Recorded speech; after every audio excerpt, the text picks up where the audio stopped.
Welcome back to the Emily Austin Show. Today is episode 37, which is so insane to me because it feels like we just started this yesterday. And you guys have been here along the entire journey. And you know what they say, time goes by fast when you're having fun. Except I might be the only one in the world having fun right now because everything's on fire. We're in the midst of a war with Iran. The Republican Party is shredding itself into pieces. Democrats hate all of humanity and America. So here we are with a lot to unpack. But I do await the day where I come on here and I say, you know what, guys? I got nothing. Let's go over NBA picks. Let's have some fun and talk about Britney Spears crashing out. But that day is far from today. In the meantime, we have a lot going on this week. Everybody has heard Joe Kent has resigned from the White House. Now, Joe Kent came out with this bold opinion. I resigned because in good faith, I could not support the war in Iran, knowing that they were not an imminent threat. But Eyal Yacobi posts this video of Joe Kent speaking about exactly how dangerous Iran is only a few months ago. Take a listen. They're still registering for the draft, aren't they? Like, that's the logical conclusion to the direction that we're heading in right now, unless we make some serious changes. I mean, I've already heard rumors that Fifth Group is going to be sending guys to Iraq because of the escalated situation with Iran now. Yeah. I mean, most Americans aren't aware of it. Our troops in Iraq and Syria have been attacked 150 plus times by Iranian proxies. And when we say Iranian proxies, we got to be clear on what that is. That's the Iraqi government that we pay. Well, isn't that funny? What's the switch up? And then Laura Loomer tweets the following. She got inside information. A White House insider had told her that Joe Kent resigned because he received word that he'd be under investigation for leaking classified information. Do you think it's a coincidence? Tucker is being investigated by the CIA for supposedly leaking information to Iran. And Joe Kent, who is buddy-buddy with Tucker, because the first thing he does once resigning is go on the Tucker Carlson show, no better place to release your Trump derangement syndrome these days, and, talk about how they're victims of this MAGA crowd. Oh, it's the Jews. The Jews are coming after me. Israel started this war and dragged Trump into it. No, that's not what happened. And Joe Kent, of all people, knows exactly what happened. Iran is in fact a threat to the United States. By the way, they don't try to hide the fact that they hate Western values, hate America, and why did we all forget that Iran almost assassinated President Donald Trump? You don't have to like Trump. You could probably even celebrate the fact that he was almost killed because you guys are mentally ill, but what if that was Biden? Or what if that was Kamala? Point being, it's unacceptable that a foreign government will try to assassinate you. And guess what? Trump got rid of Khomeini. Call it an eye for an eye. I think that's fair game. You tried to shoot him with a bullet in Pennsylvania on July 13th. Sweet, sweet revenge. But that's besides the fact that we should be appreciative over the fact that Trump took a bipartisan issue that every single former president should have done and decided to be the president with big enough balls to do it. And Joe Kent pretending that there's no threat because suddenly you knew you'd be under investigation, so you want to come out heroic and keep your dignity. There's no dignity in that. You should be ashamed of yourself. And last but not least, Donald Trump put Joe Kent in his place. Donald J. Trump on Truth Social, because again, he doesn't use X and I think it's very funny, posted a screenshot of Joe Kent tweeting January 8th, 2020. Quote, "At Real Donald Trump, we should not sit and wait for the next attack. Wipe Iran's ballistic capability out and get our troops out of Iraq. They are only targets now. No US WIA/KIA is a tribute to the professionalism of our military and intel professionals, not Iranian restraint." He's been saying now for 6 years that Iran is a threat. But the minute he knew he'd be compromised for leaking supposedly confidential information, he's trying to save his ass. Thank God we have Laura Loomers in the world who can find out that you are up to no good. And trust me when I tell you, I know it's just not proven yet. You will see Tucker Carlson and Joe Kent are going to go down, and it is treasonous. Now, there's still no proof, so you can't try to sue me, Mr. Tucker, but I have a feeling it's going to happen, and you'll see. I want to also address the fact that both Tucker, I would say Tucker does this more than Kent. Kent has not outwardly come out and said, like, no, Khomeini's a good guy, the Islamic Republic are decent, while Tucker, on the other hand, tries to humanize the Islamic Republic of Iran. They try to give them the benefit of the doubt, but we're dealing with a brutal regime that oppresses its own people, kills its civilians, beats its women on the street, pokes out their eyeballs, uses rape as a tactic for punishment. How could you possibly try to defend this regime? And as of this morning, they commit these acts of brutality.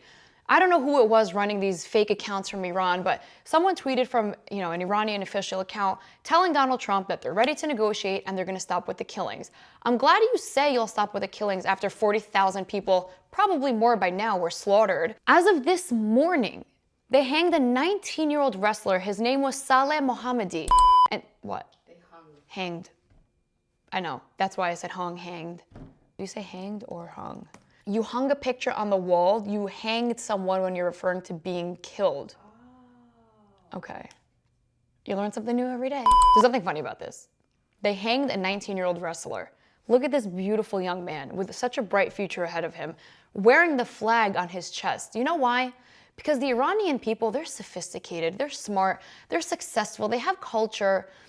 This is not a country where you branch the government and the people as one. You just don't do that. You don't group them like that because the people are resisting this government.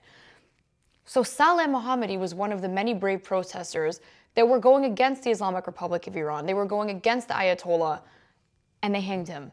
Tucker Carlson will look at this, and he will look you in the eye and tell you that they are the good guys, and somehow the United States are the bad guys. Nobody should ever take this man seriously. And let me just throw in here, I swear to you, I've never watched more than 60 seconds of Tucker Carlson's podcast.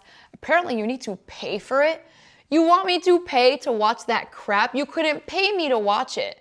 But on top of that, Saturday Night Live has the funniest skits imitating Tucker Carlson. They also do a very good Pete Hegseth, but particularly Tucker Carlson. They just show how crazy he is and manic and jittery and his like horrible laughs. So if you're going to watch Tucker Carlson, save yourself the time, go to SNL skit, and it just about covers the same thing. On a lighter note, let's talk about some pop culture. Sabrina Carpenter, who has previously come out tweeting at the White House, do not use my music in your inhumane agendas because they put like one of her songs in their deportation videos. They have to do that as a celebrity. They have to come out and say we have nothing to do with the White House because if God forbid they don't, they get crucified by their fans. But Sabrina Carpenter just performed at Lollapalooza and she had over 100,000 people calling men useless. Take a look at this video. What do you call it? Come on! Stop. Or is it? I don't know what. Well, maybe it. But there's a cuter word for it. It's actually a banger of a song. But let me just tell Sabrina Carpenter the following, okay? You think men are useless? Have you tried to open up a jar where the lid is stuck and you can't just do that? You don't look so tall to me. Have you tried to reach that mug that's on the top shelf that you can't reach, and when you try, you do it and knock it down and everything breaks and falls on the floor? Okay? Have you brought in the groceries from the car in one trip when your arm is losing blood flow and it's heavy and you have to go back and forth from the door to the car? Clearly not. You know who could do that, Sabrina? A man. So don't say men are useless because I just named you 3 things that men can do that you cannot. But on a serious note, this whole culture of like being anti-man makes you more feminine or like empowered, like women's empowerment is only achieved by, putting down men. It's very insecure. It gives me insecurity vibes. We have to be very honest with ourselves. The era of kind of male domination in the world, I hate to tell the feminists, it seems to be over. Japan has a female prime minister. She's sitting in the White House right now as we speak with Donald Trump. Okay? We have women presidents, women prime ministers, women congressmen, women senators. You know where these feminists should redirect their attention? Afghanistan. Do you know as of latest, they banned windows so that men don't see women? By the way, they're covered from head to toe. They're not wearing a hijab. They're not even wearing a niqab. Even their eyeballs are covered, their hands are covered, and their feet are covered. That's where feminists should redirect their attention to, because I don't see people talking about Afghanistan. Why don't we talk about that? Instead of putting down men, why don't we worry about other women achieving their rights first, and then once we've had all the rights in the world, then we could start talking about putting men down, even though we shouldn't. But let's start somewhere. while we already started speaking about Afghanistan, you should know women in Afghanistan are not allowed to learn. They're not allowed to be in public. They're not allowed to study. They're not allowed to drive. You can't do anything without your husband's permission. You're not allowed to hum in public. You can't speak. Your voice cannot be heard. So now you're not seen, you're not heard. You're not even an object. Because even objects have more dignity than how they treat women in Afghanistan. But hey, I mean, I guess feminists don't care about that. But calling men stupid, useless, dumb, I guess that's cooler than defending women of Afghanistan. But if you want to talk about useless men, take a look at this very disturbing video. The baby has been able to latch, but I've not been able to produce any milk. That's okay, because we're gonna supplement the feeding with formula so that my baby is still getting the nutrients that they need. Okay, this is actually worse than what I thought it was, because I didn't watch the video, I wanted to react with you guys. There's actually elements to how disturbing this is. So for starters, what you're watching is two transgender men, so biologically born men who identify as women, with a newborn baby sucking on his nipple. And he's saying, yes, the baby's been able to latch because that poor baby has human instincts and wants its mother's breast milk. So this baby will, suck on a nipple and expect milk to come out.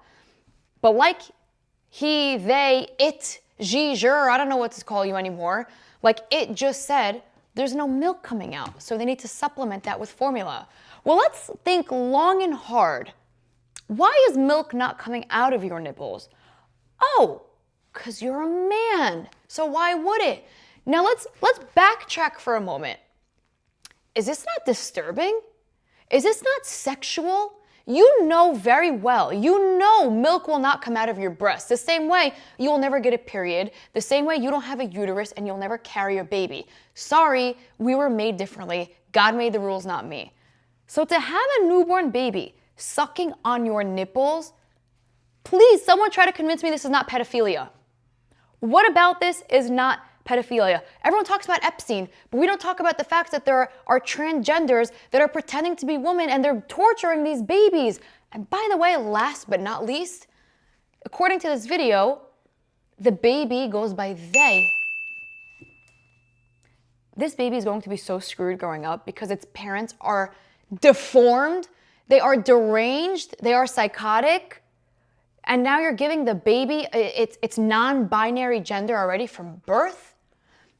And then a baby like this grows up, hates the world, and shoots up schools. But it's not its fault. I'm respecting a baby's pronouns. Look at where the world has become. Look at where we've come. Moral of the story, two things. And I'm being so serious, and I'm sorry if it comes across transphobic. We need to look at trans couples before they adopt a baby. Because there are normal trans people with children. There is an actress, I forgot her name, she's not an actress, she's from a reality show, Francesca Farrago. She married a trans woman, meaning biologically born male, transitioned into a woman. They have beautiful twin babies. These babies live phenomenal lives. They hate Trump, I don't care really. They moved to Canada to escape Trump's America, good for them. These babies live a great life. They do everything for them. These are not doing that for the baby. They're doing the biggest disservice, and I would not even call it a disservice.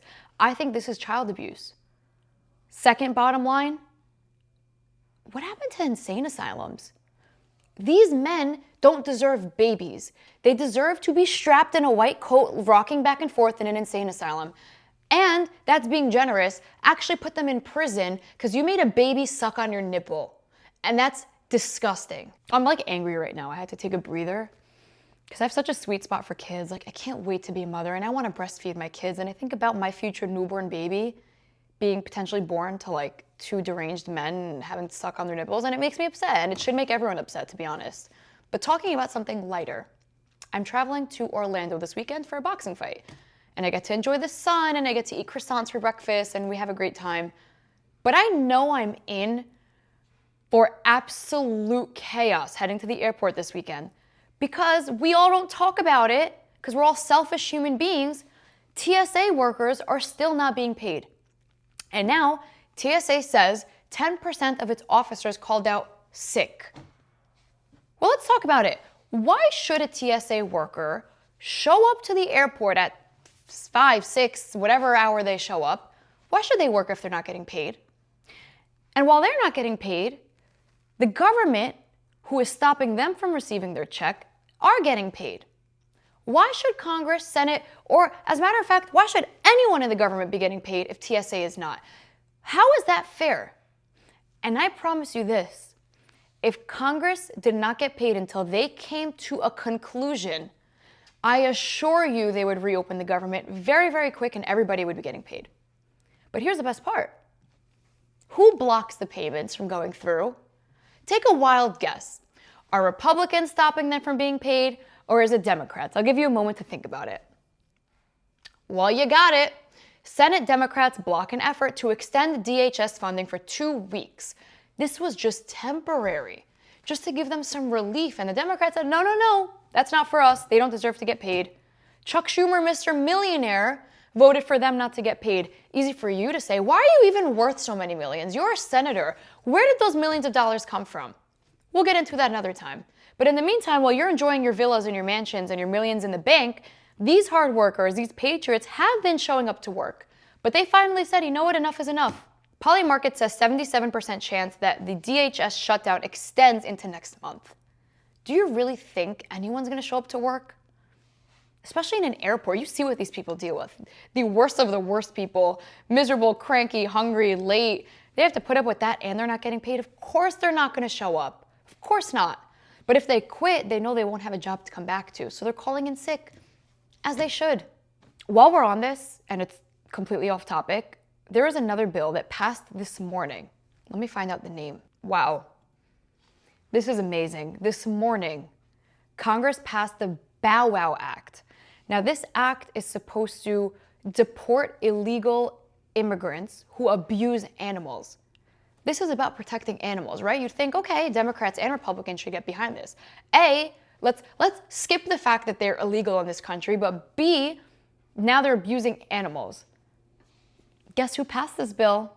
Huh? You got it, Republicans. And 190 Democrats voted against this. 190 Democrats voted to keep illegal immigrants who abuse animals in this country. This is why when I say Democrats hate America, Democrats hate humanity, I'm not being hateful. I'm actually stating the truth.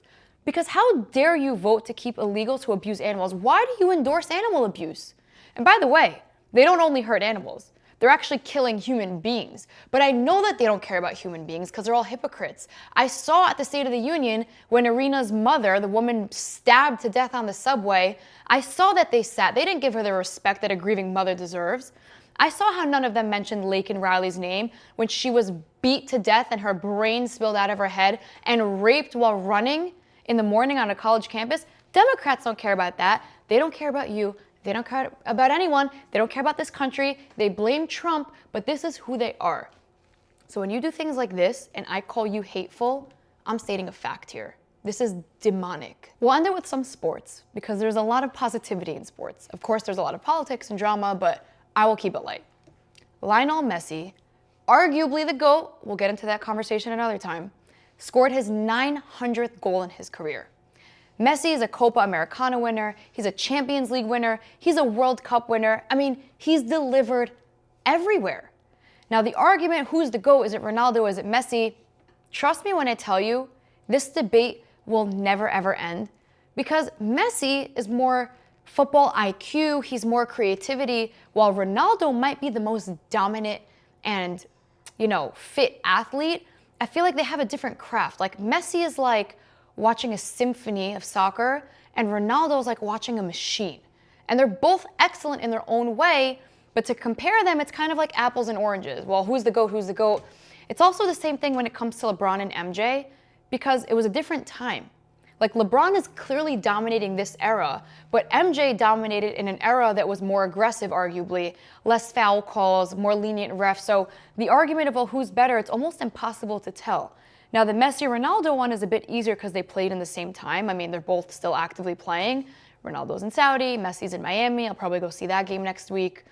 But I just think it's a matter of pure dominance versus IQ and creativity. And they're both very important. If you ask me, I feel that Messi can navigate a game while Ronaldo is pure goal, goal, goal. Now, it's up to you to decide which one's more important. Last but not least, I want to end it with some prayers for Cade Cunningham. If y'all don't know who he is, Cade is the Detroit Pistons star.